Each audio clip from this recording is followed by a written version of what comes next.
ধান কাটতে গেলে অন্তত সাধারণত গোলমেলা রেখে সুডা বানতে হয় না, সুডা কেমনে বানতে হয় এই বিষয়টা আমরা যাইতেছি। এই যে আমি আগে দুইটা সুবা কাটতে নিলাম, কাটতে নেওয়ার পরে দেন কাশিগুলা কি করতে হয় বগলের তলে থইতে এইভাবে আমরা দুইটা সুরা দিয়ে একটা সুডা এবার টান দিব। এই যে আটা এইটারে আমরা টান দিয়ে এই নেব, নেওয়ার পরে এটারে একটা পেঁয়াজ দিব। এইভাবে এই আঙুলের চুইছে দুই এই চারটা আঙুল, চার আঙুলে বুড়ি আঙুলের সব দিয়ে রাখছি, চার আঙুলে এই যে আঙুলের ভিতরে গেছে। এখন আরটা কী করবো, এটা যখন টান দিব তখন এটার এটা আঙুলের ভিতরে টানবো, টানার পরে এটার এই জন্যই নামবো, এই দেখেন হয়ে গেছে। তখন এই আটটায় কী করবো আমরা এবার এই সুবাটা আমরা দেবো, দুইটা এটার ঘুরান দিব, ঘুরান ধরে তখন এটা দেবো, এটা চাপ দেবো, চাপ ধরে বাস এটা এইভাবে তো এটা ধানটা সুবাটা তো উপরে থাকবে। পরে কী করতে হবে, ধান কাটতে হবে। আমরা এখন ধান কাটা শুরু করলাম। তো ধান কাটার সময় কী করতে হবে, নিচে দেখুন চার আঙুল থাকতে হবে, নাহলে তো আপনার হাত কেটে যাবে। তখন কাঁচিগুলো ধরবেন এইভাবে, কাঁচি দিয়ে কী করবেন এইভাবে ধানগুলো ধরবেন আর এইভাবে কাটবেন। এটা হলো আপনাকে খেয়াল রাখতে হবে, আপনি কতটা দিক গুরুত্ব দিয়ে কাটতেছেন, নাহলে হাত তো আপনার সাবধান। তখন কাটার পরে আপনি এটারে এইভাবে রাখবেন। তো রাখার সময় যেন ওই ছোটার থেকে যেন এটা চার আঙ্গুল বাইরে থাকে, কারণ আটকানোর সময় যেন না খুলে যায়।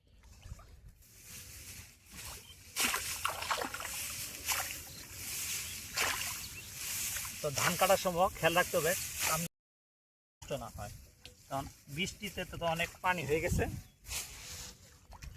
কাটতে গেলে দেখা যাবে কি অনেক সময় দেখা যাবে কি শাবক যে ধানটা আছে এটা নিচ দিকে পড়ে যায়। এটা কাটার সময়টা খেয়াল করে করে কাটতে হবে যেন নিচে যেন নব না হয়।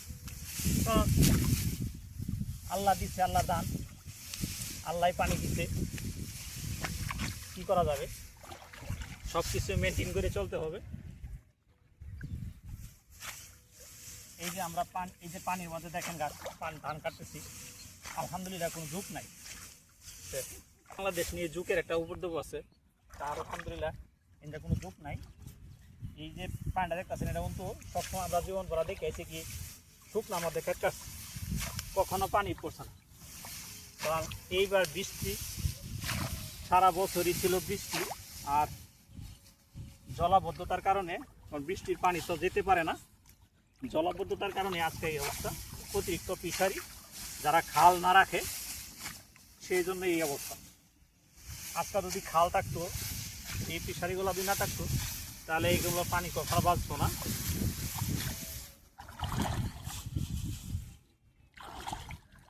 আজকে জলাবদ্ধতা পড়ছে না। আজকে দেখ আমরা লইতে গেলে কমসে কম রোজ লাগে, এখন দেখে নিজের কাজ নিজে করতে কম লাগতেছে। আজকে এই দেখেন নিজের কাম নিজে কম লাগতেছে, ছুটা বাঁধতে পারে না, কত ঝামেলা, কুটকুড়া কয়েকে চুলকায়, ধানে যারা অ্যালার্জি এরা তো কাটতে পারতো না। এখন কী করা যাবে, নিজের ক্ষেত কাটতে হবে।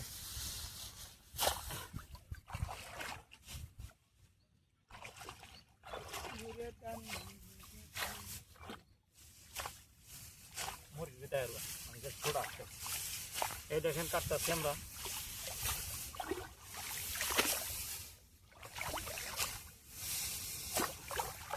এখন আমরা মুড়িটা বাঁধবো। মুড়ি বান্ধার সময় আমরা কাশি কী করবো, কাশি হারায় যাবে, কাশিটা করবো এবার গাওয়া দেবো ধানের মাঝে। তখন এর থেকে এই যে দেখতেছেন ছোটাটা আমরা ছোটা হারাইছি, এটার এটা আঙুলে বুড়ি আঙুলের সিবার ফালাই এবার ধরবো।